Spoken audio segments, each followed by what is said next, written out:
But $100 million in grants to fund DEI training. That is a lot of training. Like training to do what? Be sympathetic to somebody because of the color of their skin? Like, what exactly is your job?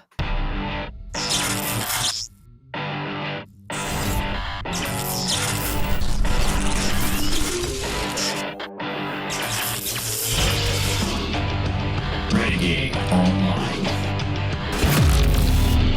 Doge, Department of Government Efficiency. Elon Musk slashing over $100 million in funding, DEI funding at the Department of Education. It's a win for every student, and this has got him really pissed. Every time they try to do something here, they get some sympathetic federal judge that was appointed by either Biden or Obama to come in and say no and put a temporary stay on the order.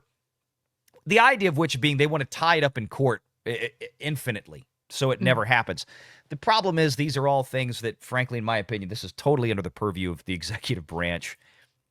These are executive departments. They want to hire and fire people they can. Now get judges stepping in every section or every time every section of new executive order tries to get addressed, and somebody's trying to put a pin in it. And it's getting ridiculous. He just needs to defy the judges at this point. My opinion, not let the judges win by having this thing tied up forever and ever and ever. So that basically what they're trying to do is they're trying to put a situation in place to where Trump can't actually do anything. That's what they're going to try to do for the next 4 years, is to stop Donald Trump from being able to do anything. And it's just not going to work. But $100 million in grants to fund DEI training. That is a lot of training.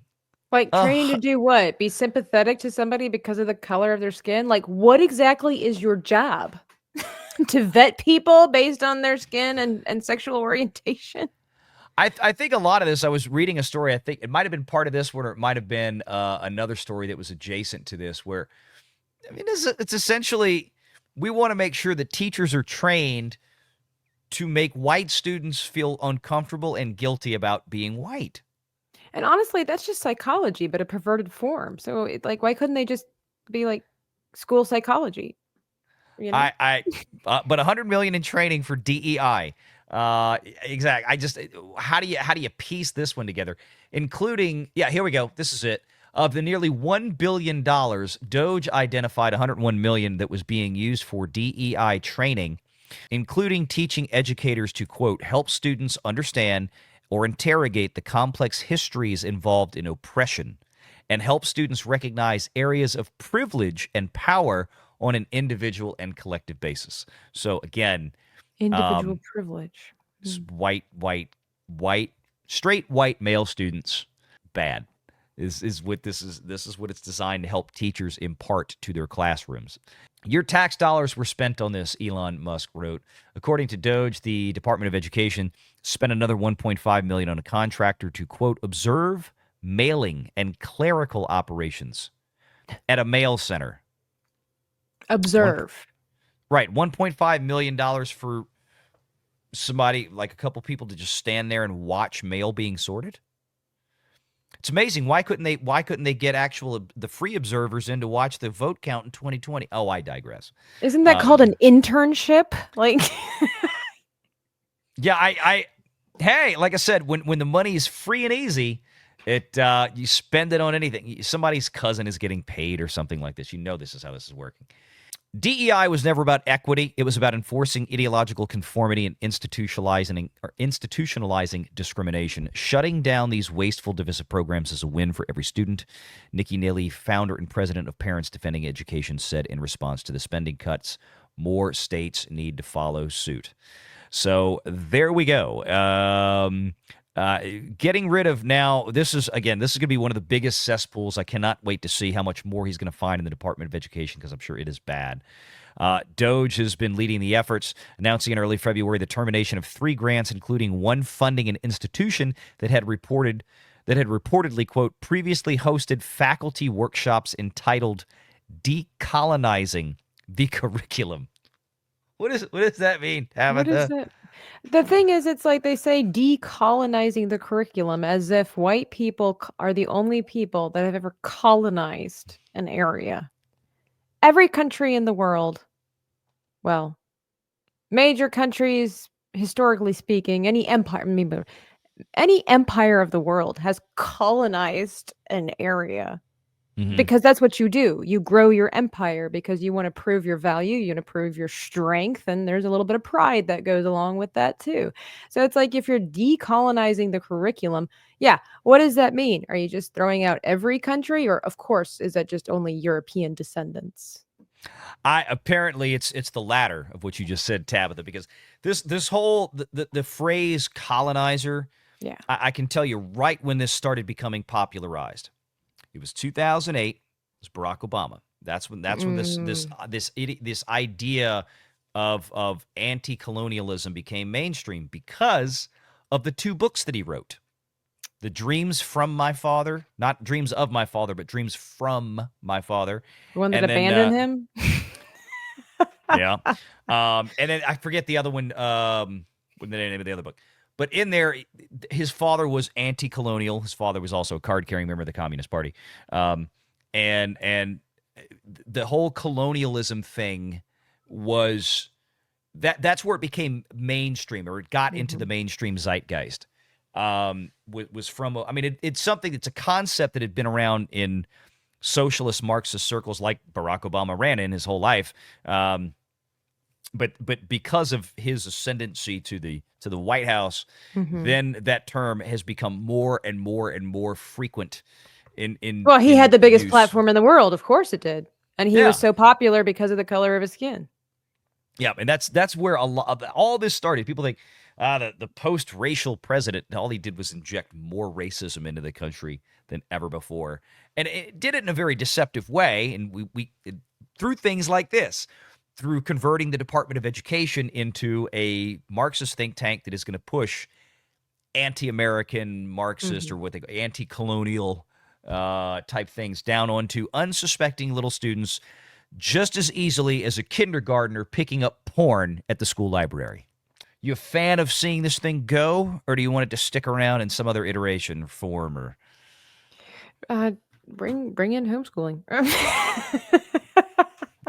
yep. My girl Um. Maxine Waters standing right there, giving this Oh man the yeah. what for. Uh-huh. You're not gonna let us in? No.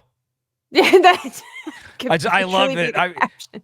It was so great. It was so great. So now, I mean, for those of you out there that, and especially for some of y'all maybe in international territories out there that kind of don't understand, you think, why would you want to get rid of education? And we're not. The Right. United States Constitution leaves that to the states. The U.S. Constitution never granted Congress, the federal government, the power to oversee education in the country. And the U.S. Department of Education, we've talked all this stuff tonight about how things are woke and how we're putting DEI in this, and you want to use certain avenues to corrupt young children, especially with LGBTQ propaganda or trans ideology and all this stuff. A lot of this gets pushed down from the United States Department of Education. Oh, A yeah. lot of this stuff. If not Um, all of it. Pretty much all of it, right? Yeah. U.S. aid that has been getting a lot of attention in the news lately, and some of the things that it's spending money on. Department of Education, they're already finding this. They shut down, I think, $100 million this week of DEI contracts. Basically, what Christopher Rufo goes into here is to break it up into several pieces, and those pieces would be, and the big one was the student loans. Removing that from the U.S. Department of Education is a separate piece, because that's where a lot of the real bad stuff happens, is when the government is basically in control of almost every single dollar that pays for higher education, college in this country, is effectively manipulated by the feds now. Used to be in the hands of private banks, right? If you wanted to get a student loan, you went to a student loan company or private, or you went to Chase Bank or Capital One or something, and you got a loan to go to college if you were going to use that. Now it's all handled by the federal government, and you wonder why that there are so many programs and colleges out there that make no sense. Why do we need to have a gender studies degree? We don't. Why do we have people graduating with degrees in diversity, equity, and inclusion? There were no such jobs for these people Yeah. before they were forced into existence. and magically we graduated. This is the kind of stuff that happens when the government is basically controlling the purse strings, and everybody can go out and take out a student loan, right? It doesn't matter what your degree is in. Just go get a student loan, go into debt for the rest of your life. Yeah. We don't care. Even if you're going to get basket weaving or whatever, you get general studies or whatever else. Something that basically, in other words, in a sane system, a private lender system like it used to be, the bank would sit there and say, I don't think that lending you $100,000 to go get this particular degree is such a hot thing for us to do, because we don't see a lot of potential with a degree like that for you to be able to pay this loan back. That's kind of how it used to work. Not anymore. Not anymore. Now that the feds have it, but part of this is getting rid of a lot of the rot and the corruption that has been there for years. I'm sure you probably heard some stories, Tabitha, some of the stuff that happens in a lot of public schools and schools in general nowadays, and You know what they're what's sad teaching. is just like I was talking to one of my cousins. She's older than me. She's got, preteens and stuff like that. And I was just kind of like talking to her about the current situation. I was like, it's just so horrible. This was like 2 years ago. And I was Hmm. like with the pornography and things like that inside of schools and whatever. And she's like, what are you talking about? What do you mean? And I said, it's everywhere. And she Yeah. couldn't believe me. Like I could see it in her face. Like she wasn't trying to be mean, but it was almost like I'm reading too much into this, or I'm only, but you know how you try to say something and people are like, you're only looking at the negative side of things. Yeah. And it's like, so you're not really well rounded. And I know she didn't mean it to, but I think it's because it was so unfathomable, the things that I was saying. I wanted to be like, look at her and be like, you want me to pull up my phone and show you the books, show you the news articles, show you the videos and Right. the articles that have been written about this stuff, how prevalent this stuff is Oh yeah. in children's, whereabouts. Well, I tell you what, since you mentioned that, I think you're again, let me find this. I had this saved, I believe, in my bookmarks, but I, I saw that. you saw this one, yeah. Big scandal unfolding in the Penfield Central School District in New York. It's always New York. Here we go. Kindergartner reportedly came home with a book about attending an LGBTQ pride parade. Kindergartner, I want to stress. We're talking like a 5-year-old. 5-year-old, right? A 5-year-old about attending a gay pride parade, which included pictures of naked people and men in. Parents showed up to demand an explanation, and the school board, walked out on them. And this is from the meeting. I don't need to play the audio. I don't have the audio queued up on this tile anyway. But you get the idea. You know what's going on here. There goes the board walking out the door. You can see him there. They just find a different way. We don't want to talk about this. We don't want to talk about it. Just go away. Everybody go away. And Bunch of pansies. yeah, I mean, they don't want to address it, but here's some of the, and I don't think there's anything over the top on these images that's going to anger the YouTube gods, but this is the Pride Parade, and you kind of see, if you look carefully, in the middle of the street there. Like those is booty cheeks. Right. That's it. And this is just 2 pages. This is what they put up there. And probably there's probably stuff that's even more offensive, but we've heard story after story after story after story like this. This is the kind of stuff that when your entire education system, which is supposed to be effectively 50 separate, distinct educational systems in this country, each state doing their own thing.